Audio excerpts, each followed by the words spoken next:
ಕಣ್ರು. ಇದೇನು ಇಷ್ಟೊಂದು ಸುಡುತ್ತೆ? ಗುರು ತೋರ್ಸು ನಿನ್ ವರ್ಷನ ಜಮಾಯಿಸು. ಸಾವುಕಾರ್ರೆ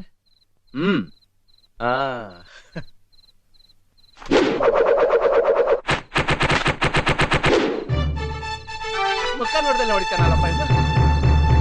ಎಲ್ಲ ನಾರೇಮಣಿ, ನಟ್ಸಕ್ ತಾಕತ್ತಿರೋರು ನಟ್ನೇಲ್ ಗೆಲ್ತಾರೆ, ನಿನ್ ತರ ಅಂಗ ಪ್ರದರ್ಶನ ಮಾಡೋದಿಲ್ಲ.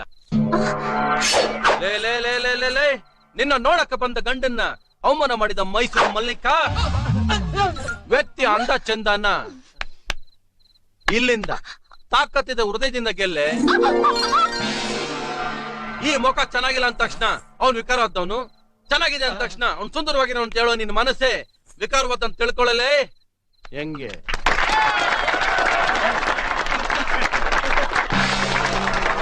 ಲೇ, ಆ ಚಂದ್ರ ಮಿಣಗೋಕೆ ಕಾರಣ ಅವ್ನ್ ಸುತ್ತ ಇರೋ ಕಪ್ಪು ಆಕಾಶ ಕಣೆ. ಕಟ್ಕೊಂಡಿರೋನ್ ಹೇಗೆ ಇದ್ರು ಪರವಾಗಿಲ್ಲ, ಅವನೇ ನನ್ನ ದೇವ್ರು ಅಂತ ಹುಟ್ಟು ಮನೆಗೆ ಗೌರವ ಕೊಟ್ಟು ಕೀರ್ತಿ ತರವಳೆ. ನನ್ನ ಕನ್ನಡ ನಾಡಿನ ಹೆಣ್ಮಗಳು ಕಣೆ. ಅಂತ ಮುದ್ದಾದ ರೋಜಾ ಹೂಗಳ ಮಧ್ಯೆ ಇಂಥದೊಂದು ಮುಳ್ಳ. ಯೋ, ಎಲ್ರು ಚಪ್ಪಾಳೆ ಹೊಡೆದ ತಕ್ಷಣ ನೀನ್ ದೊಡ್ಡ ಮನುಷ್ಯ ಅನ್ಕೊಂಡ್ಬಿಟ್ಯಾ? ಅವ್ರು ಚಪ್ಪಾಳೆ ಹೊಡೆದಿದ್ದಕ್ಕೆ ಒಬ್ರು ಬಂಗಾರದ ಮನುಷ್ಯ ಆಗಿದ್ದು, ಇನ್ನೊಬ್ರು ಯಜಮಾನ ಆಗಿದ್ದು. ಇದು ತುಂಬಾ ಅತಿ ಆಯ್ತು. ಏನ್ ಮಾಡೋದು, ನಾನ್ ಬೆಳೆದು ಬಂದ ರೀತಿನೇ ಆಗಿ. ಏನ್ ಕೊಬ್ಬ? ಸತ್ಯವಾಗ್ಲೂ ನನಗದಿಲ್ಲ. ಮತ್ತೆ ನನಗ ಆಗ ನಾನು ಹೇಳಿಲ್ವಲ್ಲ. ಯೋ, ಈ ಮೈಸೂರು ಮಲ್ಲಿಗೆ ರಂಭಾನ ಏನ್ ಅನ್ಕೊಂಡ್ಬಿಟ್ಟಿದ್ಯಾ?